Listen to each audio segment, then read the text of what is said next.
शिवाय। कैसे हैं आप सब? आशा करती हूँ आप सब बहुत अच्छे होंगे। आत्मोन्नति के सीढ़ियां चढ़ते चढ़ते धीरे धीरे हमारे भीतर एक नया जन्म होने लगा है। हमारा मन स्थिर सा होने लगता है। भीतर उठती तरंगे ऐसे लगने लगता है मानो सिमटने सी लगी हो। और सूर्य के आगे जब बादल छा जाते हैं और सूर्य दिखना बंद हो जाता है, या चांद, कभी कभी बादल इतने छा जाते हैं कि हमें उनके भी दर्शन दुर्लभ हो जाते हैं। उसी प्रकार जब हमारे मन के भीतर व्याप्त ये विचार और ये जो हम कहें कि हम जिनको सींचने का प्रयास कर रहे हैं, जो बाढ़ लगाने का प्रयास कर रहे हैं, जिन गुणों को अपने भीतर लाने का प्रयास कर रहे हैं, उन सद्गुणों की हल्की हल्की सी कोपलें फूटने लगती हैं। जब हल्की हल्की कोपलें फूटने लगती हैं तो व्यक्ति कहीं ना कहीं संतुष्ट हो जाता है कि अब धीरे धीरे ये कोपलें एक दिन पौध का रूप लेंगी और किसी दिन हो सकता है ये पौध हमारी देख रेख के अंतर्गत एक बड़ा वृक्ष का रूप ले ले। हम समर्थ्यवान हो पाए, हमारे सामर्थ्य को हम पहचान पाए और हम अपने जीवन को एक सुंदर दिशा दे पाए, अपने परम लक्ष्य को पा पाए, अपने नजदीक पहुंच पाए, अपनी आत्मा के करीब हो पाए और उससे एक रूप हो पाए। बहुत आवश्यक है एकात्म होना, उसको स्वरूप को जानना, समझना, तभी हमारा ये मनुष्य जीवन सार्थक हो सकता है। मैं नहीं कहती कि हमें बहुत ही सिद्धियां पा लेनी है, हम ऊंचे आयामों पर पहुंचेंगे, ये आवश्यक नहीं है। क्यों? क्योंकि परमात्मा की ही कृपा से सब कुछ संभव है। परंतु यदि हम कुछ कह रहे हैं और हम कुछ सुन रहे हैं तो इसका तात्पर्य तो यह है कि परमात्मा की कृपा तो बरस ही रही है। अब हमें इन सब गुणों को अपने जीवन में उतारना है। हमें इस जल से अपने आप को सींचना है। इन तत्वों रूपी खाद को हमने डालना है अपने मन की उर्वरा शक्ति को बढ़ाने के लिए। और भीतर बैठे परमात्मा को हम जान पाए, हम मिल पाए, उसकी ध्वनि सुन पाए कि वो भीतर बैठा हुआ परमात्मा। कल मुझसे किसी बच्चे ने बहुत अच्छी बात पूछी। उसने कहा कि एक बार उसके रिश्तेदारी में किसी का देहांत हो गया और हिंदू सनातन धर्म में तो फूलों का बहुत महत्व होते हैं। जब हम लोग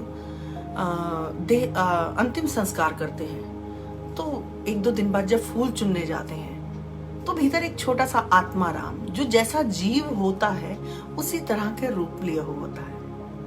और वो बच्चे ने कहा, मैंने उसको देखा तो वो ऐसे लगा जैसे समाधि लगा के आलती पालती में ज्ञान मुद्रा में बिल्कुल स्पष्ट बैठा हुआ कि वो ही व्यक्ति है, वैसा ही रूप उसका। वो क्या था? मुझे बड़ी अच्छी लगी बात। तो उसने कहा, मुझे उसको समझना चाहता हूँ, मैं उसको जानना चाहता हूँ, वो क्या है। पोस्टमार्टम की रिपोर्ट में तो नहीं मिलता, डॉक्टरों को नहीं मिलता, परंतु जब संस्कार किया जाता है तभी वो क्यों प्रकट होता है, ऐसा क्या है? तो हम किसी भी चीज को सुनते हैं, समझते हैं और जब भीतर हम जानने का प्रयास करते हैं तभी हम उस ओर अग्रसर हो पाते हैं। जब हमारे भीतर क्यों जन्म लेता है? क्योंकि जीवन के बड़े से बड़े तत्वों को जानने के लिए, बड़े से बड़ी किसी भी विषय को समझने के लिए हमारे भीतर सर्वथा क्यों का जन्म होना बहुत आवश्यक है। यदि हमारे भीतर क्यों ही नहीं होगा तो हम कभी किसी तलाश की ओर अग्रसर नहीं हो सकते, कभी किसी को ढूंढने नहीं निकलेंगे। यदि व्यक्ति इतना दुखी ना होता तो वो मंदिरों में क्यों पहुंचता? परमात्मा के सम्मुख हो हाथ जोड़ विनम्र भाव से आंखें नम लिए कैसे नतमस्तक होता?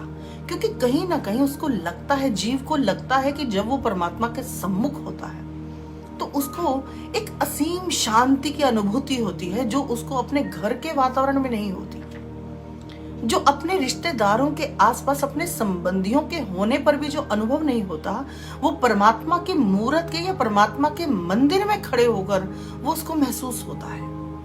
कुछ तो विशेष है जिससे हम बहुत दूर हैं, अनभिज्ञ हैं, जिसका हमें कोई बोध नहीं, कोई ज्ञान नहीं। इसीलिए हम एक एक करके, एक एक पड़ाव को पार करते करते वहां पहुंचने का प्रयास कर रहे हैं। सभी एक दूसरे के पहलू हैं। जो गाड़ी है, बैलगाड़ी है, उसके दो पहिए हैं, दो चाक हैं। सिक्का है, दो पहलू है। हर वस्तु का, हर व्यक्ति का, हर पदार्थ के कहीं ना कहीं हमको दो रूप दिखाई देते हैं। हम अपने हिसाब से निर्णय ले लेते हैं। हमें क्या दिखाई देता है, हमारे भीतर वही विचार उत्पन्न होने लगते हैं, उसी के प्रति वैसे ही जो हम देख पाते हैं। तो हम आत्म उन्नति की तरफ अपने करीब, अपने रूबरू होने के लिए, अपने वास्तविकता को जानने के लिए, अपने यथार्थ और सत्यता को जानने के लिए, कहते हैं ना, किसी को जानना है तो उसके करीब जाइए, उससे मिलिए, उससे संबंध बनाइए। और जब कुछ दिन दो व्यक्ति साथ रहते हैं तो वो एक दूसरे की हर अच्छी आदत और बुरी आदत से अवगत हो जाते हैं और उसी के अनुसार वो अपना निर्णय, अपना विचार आगे रख पाते हैं। एक दूसरे के प्रति की क्या भावना है, कैसा है, वो व्यक्ति विशेष के भीतर क्या भाव है, उसके गुण क्या है, उसकी आदतें कैसी हैं, उसके संस्कार कैसे हैं। तो उसी प्रकार जब हम दो व्यक्तियों को एक दूसरे को जानने के लिए एक साथ रहना पड़ता है, समय बिताना पड़ता है, दिन बिताने पड़ते हैं, उसी प्रकार हमें भी अपनी आत्म उन्नति के लिए स्वयं के साथ बैठना पड़ता है। और स्वयं के साथ बैठेंगे तभी तो हमें अपनी खूबियां और कमियां दोनों दिखाई देंगी। अभी तो हम जीवों को सिर्फ अपनी खूबियां ही दिखाई देती हैं, अपनी कमियों से हम अवगत नहीं है। परंतु जब हम एकांत में, क्योंकि एकांत बहुत बड़ी औषधि है, मौन बहुत बड़ी औषधि है, ये हमें तराशती है, ये हमें तपाती है, ये उज्जवल धवल बनाती है हमारे हृदय को, हमारे भीतर के एक एक विकार को चुनती है और मिटाती हुई चली जाती है। परंतु यदि वास्तविकता में हमारी चाहत उस तरफ हो तब, यदि हम अपना उत्थान चाहते हैं तब, तो अब हम एक और पड़ाव अपने आत्म उन्नति की तरफ, याद ही होगा आपने कौन कौन से पड़ाव पार किए और आपने अपने जीवन में उनको उतारा या नहीं उतारा, यह विचार आप करने में समर्थ हैं। अपने हृदय से तर्क वितर्क कीजिए, अपनी बुद्धि से अवलोकन कीजिए, क्या वास्तविकता में आप उस पथ पर चलने के लिए तैयार हैं? क्या आपने एक कदम, दो कदम उस ओर बढ़ाए? क्या आपने उन गुणों को अपने जीवन में लाने का प्रयास आरंभ कर दिया है? यदि आपने आरंभ कर दिया है, यदि आप चल ही पड़े हैं, यदि आप निकल ही पड़े हैं तो पहुंचेंगे अवश्य। परंतु यदि अभी आप सोच रहे हैं, विचार कर रहे हैं, तो शायद हम सोचते विचारते ही हमारा जीवन पार हो जाएगा और हम कभी नहीं पहुंचने वाले, क्योंकि वही पहुंचा है जो चला है। केवल मात्र विचार करने से, सोचने से भी बात नहीं बनती, उसे हमें एक्शन में लाना पड़ता है, क्रिया करनी पड़ती है, उस तरफ कदम उठाने पड़ते हैं।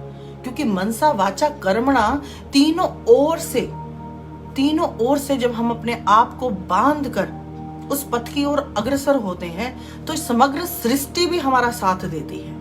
और जैसी हमारी चाहत होती है, परमात्मा वैसे ही द्वार खोलता चला जाता है, वैसे ही व्यक्तियों को हमसे मिलाता चला जाता है।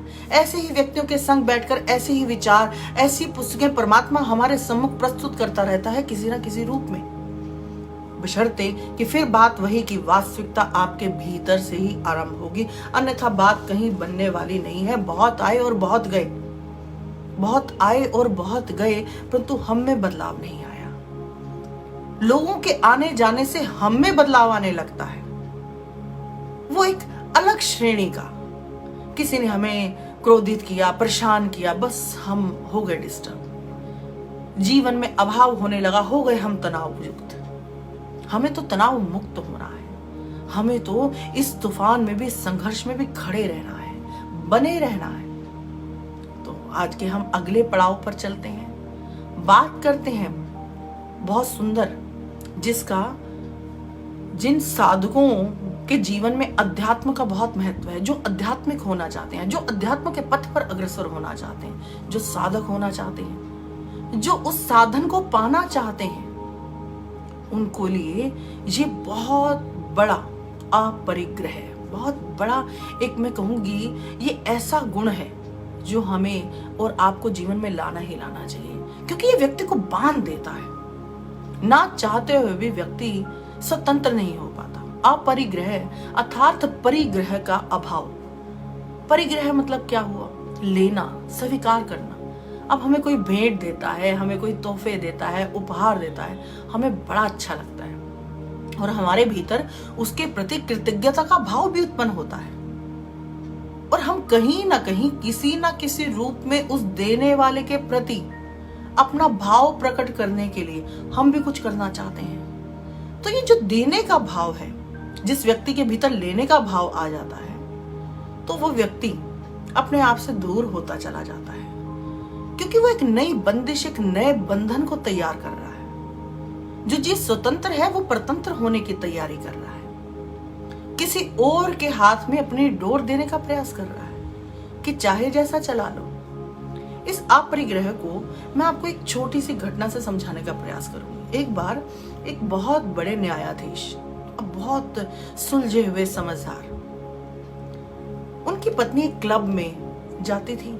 भैया बड़े लोग, पैसे वाले लोग जो अपने आप को बहुत ही आगे समझते हैं। वैसे तो आजकल हर व्यक्ति अपने आप को कम नहीं समझता है, वो अपने जीवन का आंकलन ही, मूल्यांकन ही इन्हीं वस्तुओं से करता है कि हम क्लबों में जाते हैं, हम अच्छा पहनते हैं, हमारे पास अच्छे जेवर हैं, हम डायमंड धारण करते हैं, एक्सेट्रा एक्सेट्रा, कुछ भी हो सकता है। किटीज में जाने वाले, मंदिर में जाने वालों को तो थोड़ी दूसरी नजर से देखा जाता है, परंतु किटी पार्टी में तैयार होकर जाना और वो क्लबों में जाना, लोग समझते हैं वास्तविकता में जीवन का भोग तो यही कर रहा है। इसके जैसा सुकून हमें कब मिलेगा, इसके जैसा सुख हमें कब मिलेगा, हम कब अनुभव कर पाएंगे।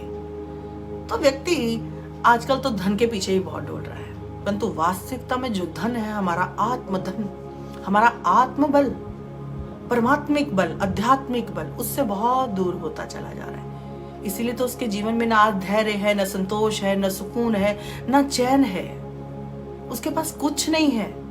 निरंतर अभावग्रस्त है आज का जीव, वो दैवीय संपदा से नहीं है भरा हुआ, वो खाली है। उसके पास वो खाली कटोरा लिए हाथ में दर दर भटकता रहता है कि कौन मुझे चैन दे सकता है, कौन आराम दे सकता है, कौन मुझसे 2 पल सुकून की बातें कर सकता है कि मुझे, मेरे भीतर थोड़े कुछ पल को विश्राम की अनुभूति हो जाए। तो अपरिग्रह, वो न्यायाधीश की पत्नी क्लब में जाती थी। अचानक से क्लब में उनकी एक नई सखी बन गई, जो अब तक क्लब में आती नहीं थी, परंतु कुछ दिनों से वो क्लब में आने लगी। वास्तविकता में इसके पीछे कुछ और है। धीरे धीरे जैसे हम आगे बढ़ेंगे, हमें वो नजर आने लगेगा। अब न्यायाधीश की पत्नी से एक स्त्री आकर मित्रता बढ़ाती चली जाती है। धीरे धीरे संबंध गहराने लगता है, एक दूसरे के करीब आने लगते हैं, फिर एक दूसरे के घर भी आने जाने लगते हैं। और कुछ दिन और बीतते हैं तो अब पूरी फैमिली, क्योंकि उस पत्नी जो न्यायाधीश की पत्नी है और वो दूसरी स्त्री, अब दोनों मित्र बन चुके हैं, तो अब परिवारों का भी आपस में आना जाना लग गया है। दिवाली आती है, वो स्त्री और उसका पति न्यायाधीश को बहुत से पुरस्कार, उपहार लेकर आते हैं उनके घर। न्यायाधीश देखते हैं, प्रसन्न हो जाते हैं। अब कुछ दिन और बीतते हैं, एक दूसरे के साथ घूमने भी जाते हैं, 3-3, 4-4 दिन एक साथ रहते हैं। कभी कोई आवश्यकता पड़ गई तो एक दूसरे की मदद करने के लिए भी तैयार रहते हैं। समय समय पर वो व्यक्ति भिन्न भिन्न प्रकार के उपहार, किसी ना किसी बहाने से वो न्यायाधीश उनको बहुत बार समझाने का प्रयास करते हैं कि हमारे पास सब कुछ है और इसकी आवश्यकता नहीं, मित्रता हृदय से होती है, वस्तुओं से नहीं होती है, और मेरा तो आपसे दिल मिला है। परंतु वो व्यक्ति कहता है, नहीं, आप नहीं तो ये बच्चों के लिए है। ऐसा ही होता है आपके और हमारे जीवन में बहुत बार ये पल आया है, या हमारे पास भी कोई ऐसा आया होगा। ऐसा अवसर बहुत बार देखने को भी मिला होगा। अब एक दिन अवसर हाथ लगता है कि सब बहुत प्रसन्न है। वो स्त्री जो नई मित्र बनी थी, उसका पति न्यायाधीश के सम्मुख एक अपना केस रख देता है, और अब न्यायाधीश भी मदद करना चाहता है अपने नए बने हुए मित्र की, कि ये तो बहुत करते हैं मेरे लिए, मुझे भी इनकी मदद अवश्य करनी चाहिए। परंतु जब वो केस स्टडी करते हैं तो केस बहुत ही उलझा हुआ, बिगड़ा हुआ होता है। अब उनको समझते देर नहीं लगती कि इस मित्रता के पीछे कुछ और है। ये जो संबंध बनाया है, ये दूर दृष्टि से बनाया गया है, किसी और चाहत के पीछे। अब वो मदद तो करना चाहते हैं, परंतु अपने कर्तव्य के साथ, अपने कर्म के साथ धोखा करने की इच्छा उनके भीतर नहीं है और वो व्यक्ति केस हार जाता है। वो फैसला निष्पक्ष लेते हैं। अब वो व्यक्ति केस हार जाता है तो अब वो उपहार देना बंद कर देता है, उनकी मित्रता खंडित हो जाती है, अब वो एक बुराई करने लगते हैं उनकी। तो देखिए, ऐसा भी संबंध कभी होता है। हाँ, हम अपने प्यारों को, जिनसे हम बहुत प्रेम करते हैं, कभी कभी हम उनको उपहार देते हैं। क्यों उपहार देते हैं? क्योंकि भीतर से हम अपने प्रेम भाव को प्रकट करने के लिए ऐसा कुछ करते हैं। परंतु अब देखिए, दिवाली पर वहां मनाही नहीं है, वहां आप दे सकते हैं, और कोई प्रेम से दे तो आप ले सकते हैं, अपने परिवारजनों से, बाहर से नहीं। बहुत रोक लगाने की आवश्यकता है। ये अष्टांग योग के यम के नियमों के अंतर्गत आता है कि जिस व्यक्ति को जो साधना के पथ पर अग्रसर होना चाहता है, उसे दूसरों से लेने पर रोक लगानी चाहिए। कहीं ना कहीं एक नए संबंध का हम निर्माण कर रहे हैं, पीछे कुछ ना कुछ भावना है। अब अपनों से तो लेने के लिए हम मना कर नहीं रहे हैं, ले सकते हैं, बशर्ते कि उसके पीछे परिवार, उसके पीछे प्रेम हो, प्यार हो, निष्कामता हो, कोई कामना ना हो, कोई चाहत ना हो। वो केवल और केवल प्रेम को ही दर्शाता हो कि हम तुमसे बहुत प्रेम करते हैं। वहां कोई समस्या नहीं है। समस्या वही है जब इस लेने के पीछे, देने के पीछे भाव बदल जाता है और कई बार हम अपनी वास्तविकता से हट जाते हैं और दूसरे के प्रति कृतज्ञता निभाते निभाते हम अपना मार्ग भी भटक सकते हैं। इस संसार में देखिए, कोई भी नहीं किसी को देना चाहता, कोई दे ही नहीं सकता, इतना सामर्थ्य नहीं है। एक माँ भी, कहा जाता है कि संसार में यदि आपने भगवान के दर्शन करने हो तो वो आप माँ में देख सकते हैं, माँ में दर्शन कर सकते हैं। माँ का ओहदा बहुत बड़ा है, परंतु वास्तविकता में वो माँ भी केवल अपने ही बच्चों से प्रेम कर सकती है, वो सारे बच्चों से प्रेम नहीं कर सकती है। जब बच्चों की बात आए कि अब उसके पति के भाई के बच्चे हों या कोई किसी और के बच्चे हों, अपने मामा के, मासी के एग्जाम्पल्स ले सकते हैं हम, तो कई बार हमने देखा होगा कि दैनिक जीवन में भी निर्वाह करते हुए भी वहां भी वो निष्पक्ष नहीं हो पाती है, वहां पर भी हेर फेर आ जाता है। बहुत बार ऐसा हुआ है, समझाने की आवश्यकता नहीं, आपको नजर आ सकता है और कई बार अपने भीतर भी झांक के देखिए, हो सकता है कि हमारे साथ भी कभी ऐसा घटा हो। तो सबसे पहले हमें इस भाव को अपने सुधारना होगा। अब देखिए, दिवाली पर हम लोग बहुत प्रेम से, बहुत खुशी से एक दूसरे को उपहार बांटते फिरते हैं। हमारे पास समय ही नहीं होता, इतने हम बिजी होते हैं एक दूसरे के पास गिफ्ट्स पहुंचाने में। परंतु जब हमें कोई गिफ्ट देकर जाता है, उपहार लेकर आता है, तो हम उसके जाने के बाद उस उपहार को खोलते हैं। अब हमें भी उसके घर उपहार देने जाना है, तो हम वहां मूल्यांकन करते हैं कि इसने हमें क्या उपहार दिया है, तो हमें भी वैसा ही देना। इसने तो 200 रुपए का दिया है, तो हम भी भैया 200 का ही दे सकते हैं, 400 का नहीं दे सकते हैं। क्या कर रहे हैं हम? इससे अच्छा तो ना करें, अच्छा है। दिल से ही सबको दिवाली मुबारक कहते रहें, दीपावली की शुभकामनाएं देते रहें, वो ज्यादा अच्छा है। बशर्ते कि पहले तो उन्होंने उपहार दिया, अब हमें उस उपहार में कमी नजर आई, अब हमने तुलना करके, मूल्यांकन करके अब हमने उनको उपहार लौटाया। देखिए, आप उपहार अपने हृदय से, अपने मन से किसी को दे सकते हैं। इसलिए ये अल्टा पलटी के चक्कर को या तो रोक दें या निष्पक्ष होके आप बिल्कुल ये ना देखें उसने क्या दिया, आप बेहतर से बेहतर उसको दें, तब समझ में आता है। और पीछे उसके कोई स्वार्थ ना हो, कोई भावना ऐसी ना हो कि हम उसको दबाना चाहते हो अपने दिए उपहारों और पुरस्कारों के नीचे। तो ये नियम हमारे जीवन में होना बहुत आवश्यक है।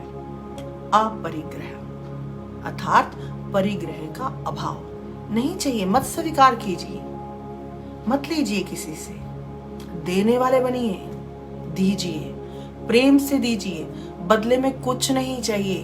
कोई उम्मीद मत रखिए, कोई आकांक्षा मत रखिए, कोई स्वार्थ मत रखिए, क्योंकि ईश्वर देता है, लेता कभी नहीं है। और देते हुए ना वो कभी गिनाता है ना कभी बताता है, चुपचाप आके आपकी झोली में डाल जाता है। ईश्वर जैसा देने वाला कौन है? भिखारी सारी दुनिया है, राम जैसा दाता कोई नहीं हो सकता। इसलिए आपको जो भी चाहिए ईश्वर से मांगिए, भगवान से मांगिए, उसके आगे नतमस्तक होइए, वही दे सकता है। संसार में किसी में सामर्थ्य नहीं। मेरा मानना यह है कि कोई रोटी भी जल जाती है ना, सड़ जाती है, उसका छिलका भी नहीं दे सकता। इतना बल नहीं है किसी के हृदय में। परमात्मा ही है जो दोनों हाथों से भर भर के लुटाता है, और हमें उसी का दिया हुआ लूटना है। इस संसार से उम्मीद नहीं करनी है। आज के भाव को रोकें, या अभी हमारे पास 5 मिनट है वैसे, परंतु अगला भाव भी बहुत अच्छा है। अपरिग्रह की तो हमने बात की, अगला भाव इससे भी बहुत सुंदर है। अभी हमारे 5 सीढ़ियां पूरी हो चुकी हैं। थोड़ा सा करिए कुछ, डायरी लिखिए, अपना मूल्यांकन कीजिए, अपने आप को, अपने भीतर जाइए, अपने आप से बात कीजिए, अपने आप को समझिए।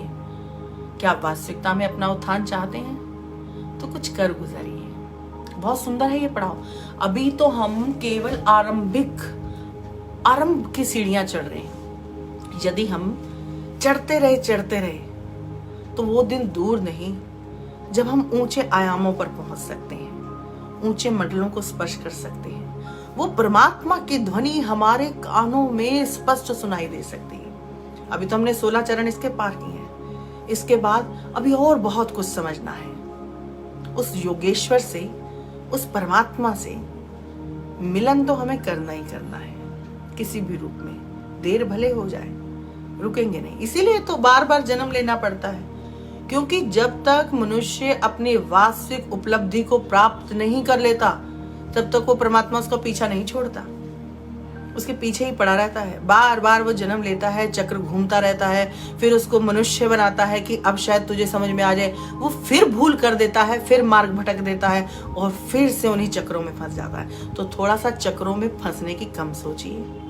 सीधे सीधे इस मार्ग पर चलिए, इस पथ पर चलिए जो हमें बहुत अच्छा मनुष्य। हम कई बार चर्चा करते हैं, फलाना व्यक्ति बहुत अच्छा है, बहुत गुणी है, उसके अंदर उसका व्यवहार बहुत अच्छा है, आचरण बहुत अच्छा है, संस्कार बहुत अच्छे रहे होंगे, ज्ञान अच्छा मिला होगा, बचपन में माता पिता ने समझाया बहुत अच्छा होगा। इस तरह से हम कई बार चर्चा करते हैं। वो सारी समृद्धि हमारे भीतर भी है, वो सारे गुण हमारे भीतर भी हैं। बस फर्क इतना है कि अभी तक हम उनको तराश नहीं पाए।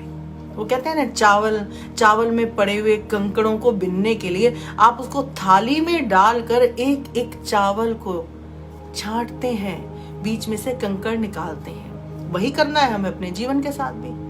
हमें भी अपने आप को तराशना है, अपने भीतर से। अब गुणों को बाहर तो हम बाद में करेंगे, पहले गुणों को लाएंगे। हमें भरना है पहले।